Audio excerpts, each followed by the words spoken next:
¿Cómo es nacer y escapar del país más hermético del mundo? Eso nos lo explica hoy Harry en una entrevista increíble que os va a gustar muchísimo porque da mucha información sobre su infancia, sobre cómo se escapa uno de Corea del Norte, pero creo que lo mejor es que os explique cómo se ha creado Corea del Norte, o sea, por qué hay dos Coreas, porque en Corea del Norte hay un dictador que los norcoreanos creen que es una especie de semidios, o sea, cómo hemos llegado hasta aquí. Es una intro súper cortita, pero aquí tenéis una barrita por si la queréis pasar, ¿vale? Es 15 de agosto de 1945 y Japón se rinde porque le han tirado las bombas atómicas, dice, yo de esta no levanto cabeza, prefiero irme de esta guerra, ¿no? Me rindo. Y entonces los coreanos se ponen muy felices y diréis, ¿qué tiene que ver una cosa con la otra? O sea, ¿qué tiene que ver Japón con Corea? Resulta que Japón había invadido Corea y Corea era una de sus colonias. Entonces, el día que Japón pierde la guerra es el día de la independencia de Corea, porque dicen, que os den, por fin podemos tener nuestra propia historia, somos libres. Y se encuentran con que no es así. ¿Por qué no es así? Porque Estados Unidos y la Unión Soviética, que se habían unido para luchar contra los nazis, pero no tenían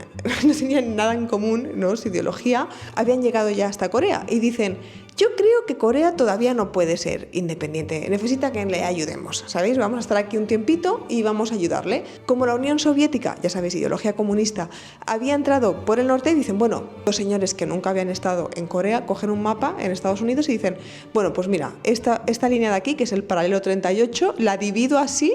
Pues ahí no había montañas, no había nada, se lo inventaron. La divido así y el norte para la Unión Soviética de momento y Estados Unidos se queda en el sur y nos vamos a encargar de encontrar entre los dos a una persona que pueda dirigir bien el país. Pero claro, si la Unión Soviética y Estados Unidos no tienen nada en común, ¿cómo van a conseguir a alguien que les guste?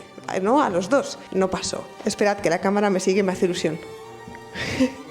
Pasa que la Unión Soviética encuentra para Corea del Norte un dictador simpatizante del comunismo y en Corea del Sur sale por votación un gobernador que es simpatizante del sistema capitalista como Estados Unidos. Y ahí ya, pues claro, una línea que se había inventado gente que no era coreana y era algo temporal ya para toda la vida, porque ¿cómo juntas tú el agua y el aceite? Es imposible. Y así quedó dividido un país y millones de familias de la manera más estúpida posible. Luego Corea del Norte intentó invadir Corea del Sur, empezó una guerra que todavía no ha terminado, aunque están en stand-by, ya sabéis que de vez en cuando se dan la mano. Ahora no, ahora Corea del Norte dice que va a tirar una bomba nuclear, bueno, como siempre, ya sabéis. Dicho esto, os dejo con la entrevista, que la disfrutéis. Harry tuvo la mala suerte, porque es mala suerte, de nacer en Corea del Norte bajo este régimen. Él y su madre pudieron escapar. Os recuerdo que esto es un resumen y si queréis ver la entrevista completa, que creo que es casi 2 horas esta vez, está en Podimo de manera completamente gratuita y merece muchísimo la pena, de verdad. Tenía la duda, un podcast de Judith Tiral. First of all, I wanted to say thank you, Harry, for saying yes to the interview. Oh, thank you. Thank you so much. I thought that maybe for the beginning, we can talk about like when you were a kid. So I was grown up in a very ordinary family. So my life was very normal. Like I hang out with my friends every day and I go to school. I didn't really know about the outside of North Korea. Life in North Korea is, I think, it's kind of similar to compared to, underdeveloped countries. Just that the technologies and the development is kind of low. That's why people sometimes starving and, it's kind of tough environment to live. It's a kind of normal life in North Korea. Yeah. What was the name of the city? Or you were living in a little town? I lived in a very northern part of North Korea.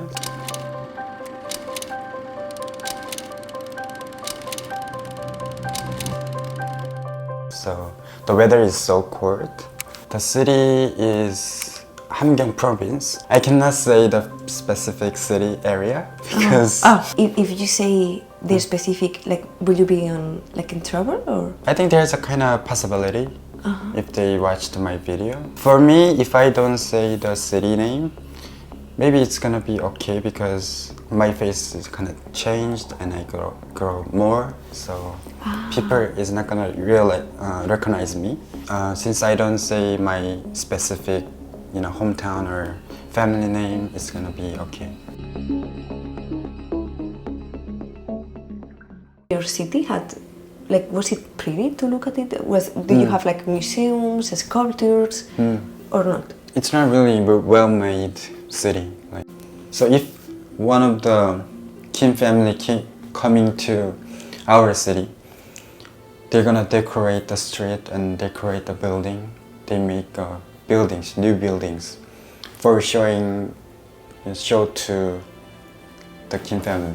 When you said that when you were a kid and you were in North Korea and you were going to school, can I ask you how are like the schools? What are they like? I mean, it's a school, so there's a classroom and there's students and the teachers. You know, we have very like the textbook, you know, but it's not really good quality textbook. We use like 5 years or 3 years, you know.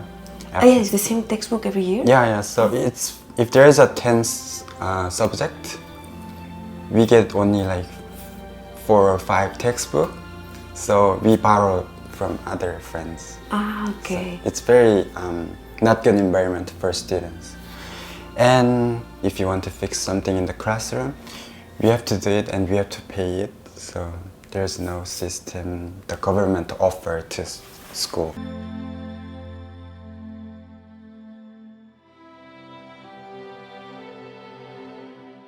When you're in the school, do they talk about the United States? No. Or like, did you know that Spain exists? Or not? Of You course. Know? Ah, okay. So they were teaching you like geography. We have a geography class. And they were like, look at this, you can't go. They're like So there's a saying that we taught, like, your feet is stepping on North Korea, but you see outside of North Korea. So this kind of saying is very famous.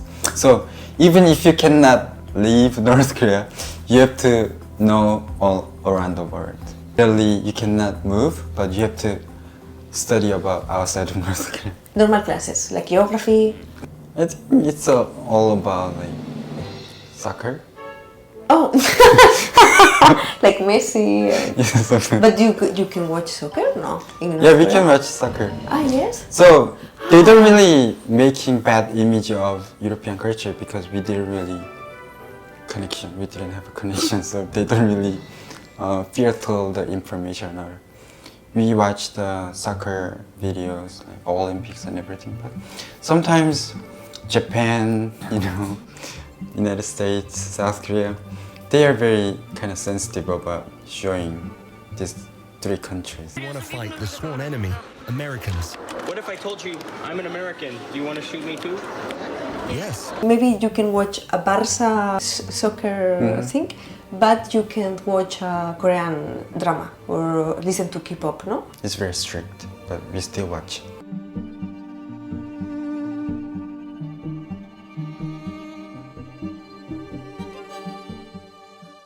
Ah, yes.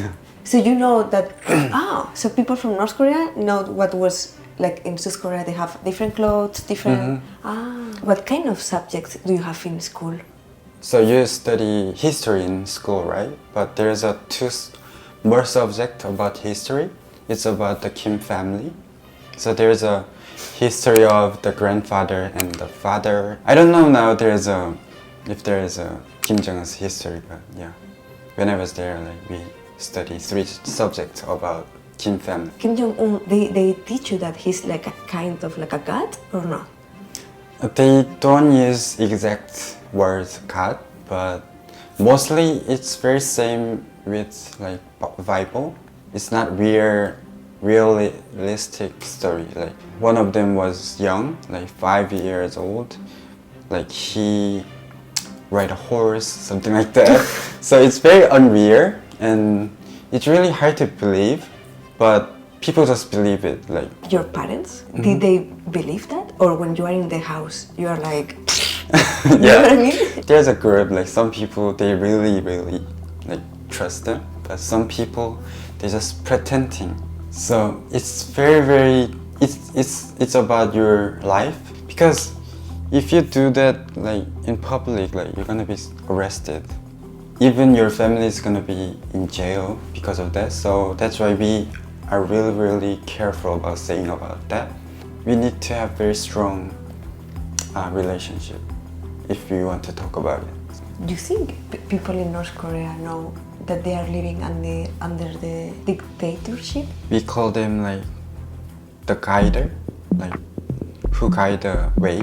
We call them like leader. He knows everything, where we have to go. If we want to live a good life, we have to follow his way.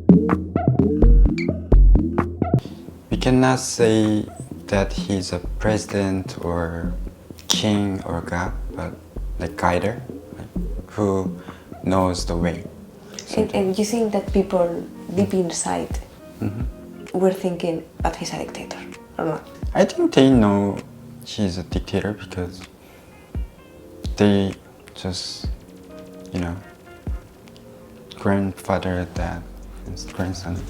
It's too obvious that they are dictators, but we don't really say it on the public. A lot of people think like all North Korean people know about the real history, but I think most of them really don't know about the truth.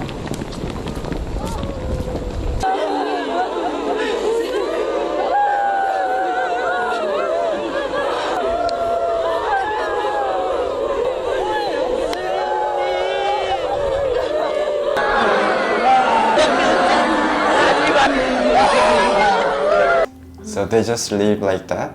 He said something in front of me, like when he was watching the news about Kim Jong Un. So he said like this pig is he is even younger than me and he's ruling the country.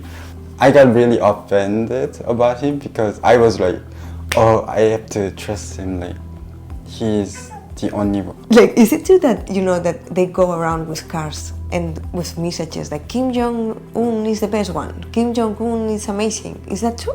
Some area, like there's a huge speaker on the building and people just hear about the propaganda. Our main street, in the square area, like there's a...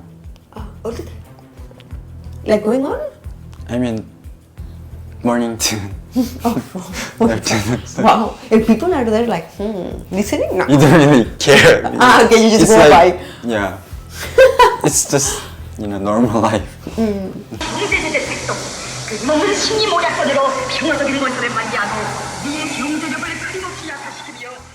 In Spain, we always heard like Kim Jong Un killed his brother. Kim Jong Un killed everybody.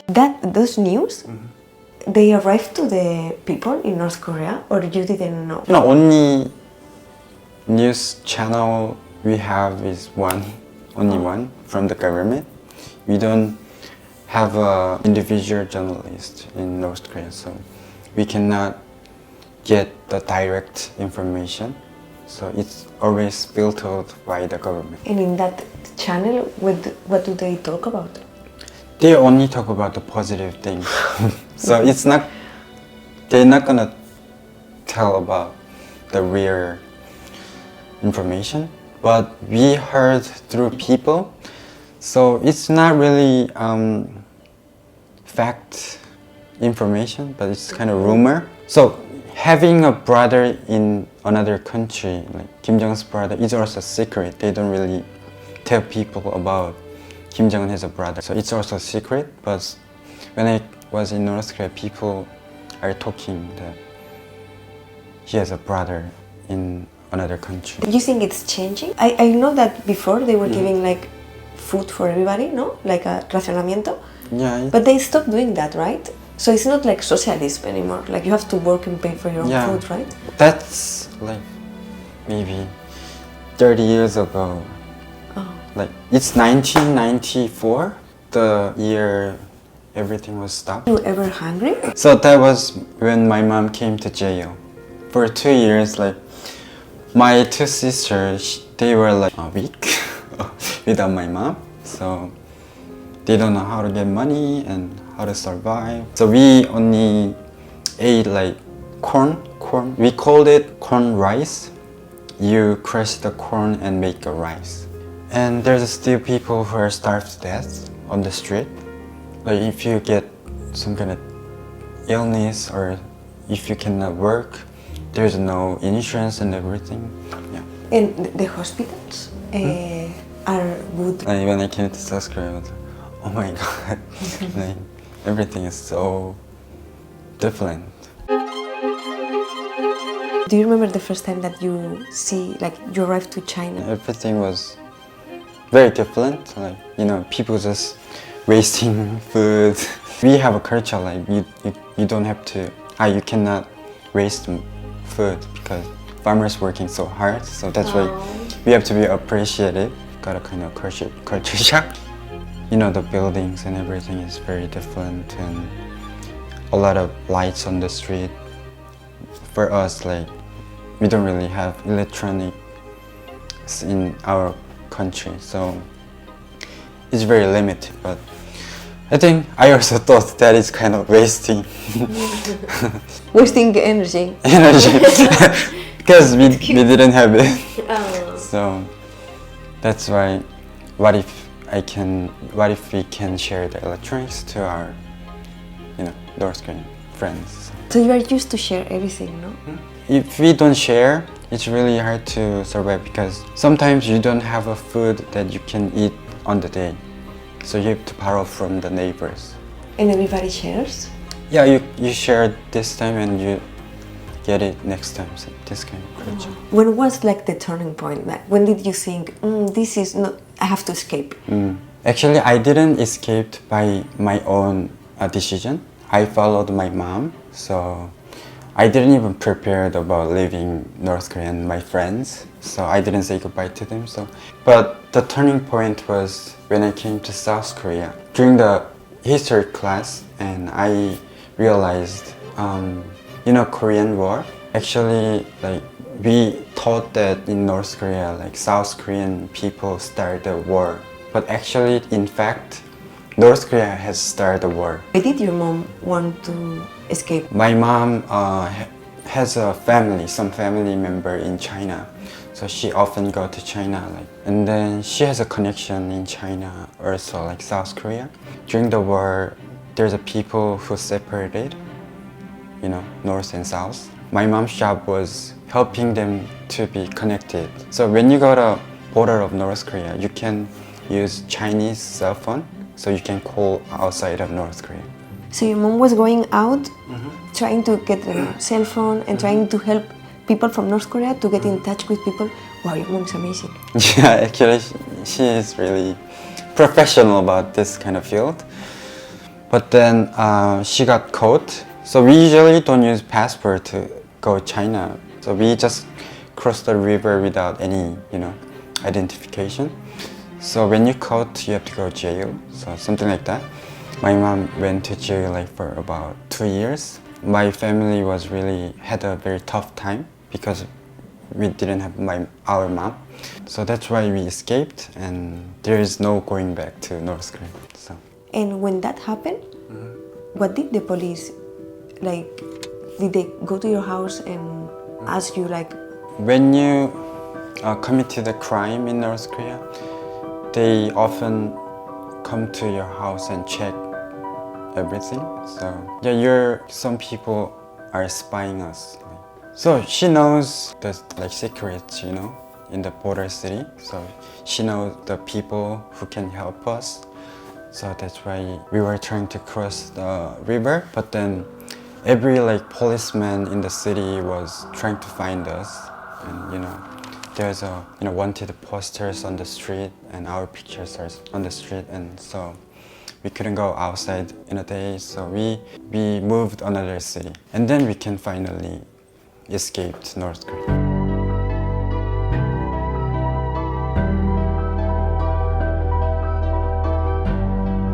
Your sister is still there? 10 years ago, if you go to China, it's not really serious crime. Like my mom, you only go to jail 2 years, right? But now you're gonna be killed on the public. It's very got serious crime. Your dad is still in Korea too? In North Korea? Oh, my dad passed away when I was very young. So, okay. Yeah. When you escape and you arrive to South Korea, do they have things to help people that run away from North Korea? Like, do you have like any help from the government or maybe associations or organizations? You know? From South Korea? Yes. I think they only can help North Koreans once they left China. They cannot help North Koreans in China because Chinese government is not really positive about it, helping North Koreans. Since we are in Southeast Asia, like for example Laos, Thailand, then they can help North Koreans as refugees. So that's why there's a refugee camp in Bangkok, Thailand. We had to go by ourselves to Bangkok.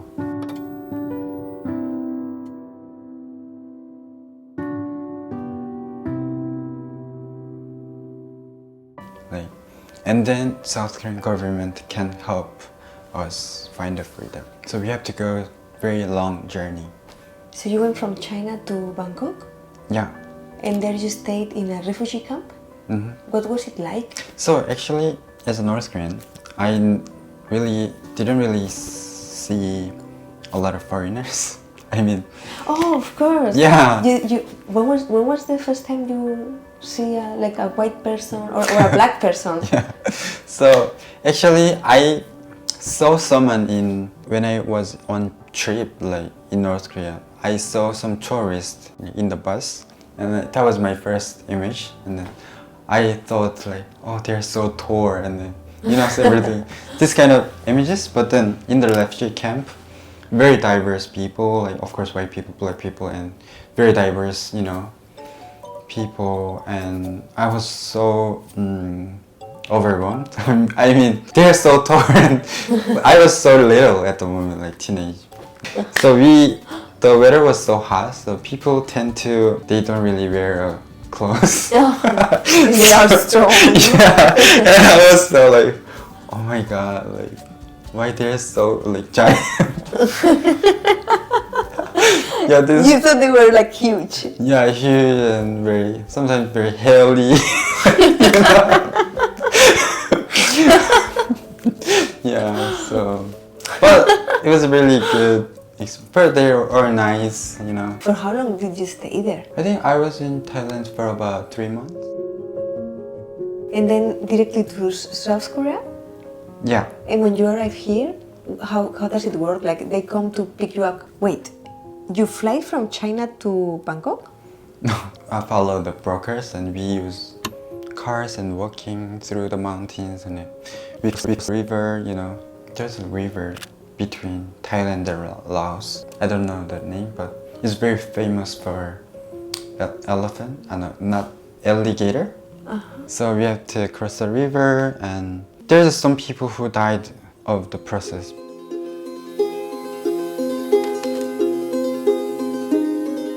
Because the river is very fast, but the boat is very tiny. If you do like this, you're gonna just... Oof, so you escaped from North Korea, and that's almost impossible, but even after that, you have to do so many difficult things. You have to walk through the mountains like 6 hours. There's a jungle, and there's no really good way to work. So we only follow the brokers, but during the process, they sometimes ask money, and then... More? Yeah, and then they were like, if you want to go, you have to pay more. Something. This kind of things happening a lot. It's not easy. Only when you get to refugee camp, you can say it's safe.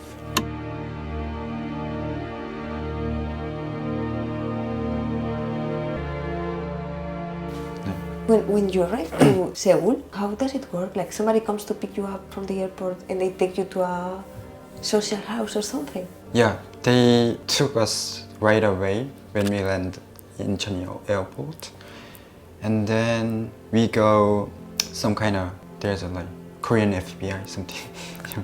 There's a building, very secret area. They took us there and we do interviews for 2 months. After Why? Because they have to figure out that we are spy or something, so that's why we stayed there 2 months, and then after they figured out that I'm safe, they send those like other camp, and then they teach the cultures and languages. It's not the same language? I mean, like, it's kind of similar, but South Koreans use a lot of English, so especially for people who have to find a job, they need to learn about basic things about computers. And You said like most of the people believe that he's a good dictator and that he's going to change everything. But when something like that happens, when they see that people are trying to escape and they get mad and they say, if he come back, I kill him, that doesn't make people like suspect that something is going on. Like, if he was a good person, maybe I could go out and go to China and, you know? in a modern society, we have people, you know, like for example, like political party. Some people trying to maintain the system, but some people trying to change the system, right? North Korea is the same, like. But now, yes, it must be like 50-50 and then they're gonna fight, but it's like 70-30%, so it's not gonna be changed. So I remember a person, he was trying to crack the statue, the Kim family, Yes. like with a knife on the public. Like he was trying to crack the statue and he was like cursing them a lot. But then the people who stopped him was not a policeman, it was the people who are walking through the statue. So if you go to protest and then people should follow them, but people are stopping them. So that's a problem. I know that everybody asks you about the bad things, but do you miss something about North Korea? You know, when you're having a tough time or when you need someone talk to everything without hesitation, is like your friend who are grown up together, right? Very long time. And then, yeah, I think I miss friends. It's not because that they are North Koreans, it's because I grew up with them. Is there like a way to contact somebody in North Korea? No. Oh, if you have money, you can. You can also send letters.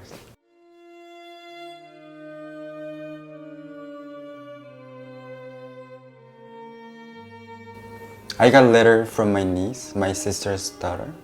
Oh, you did? Yeah. The family gave money to the policeman? Not policeman. Oh. There's a person who delivers letters. But the... If we pay enough.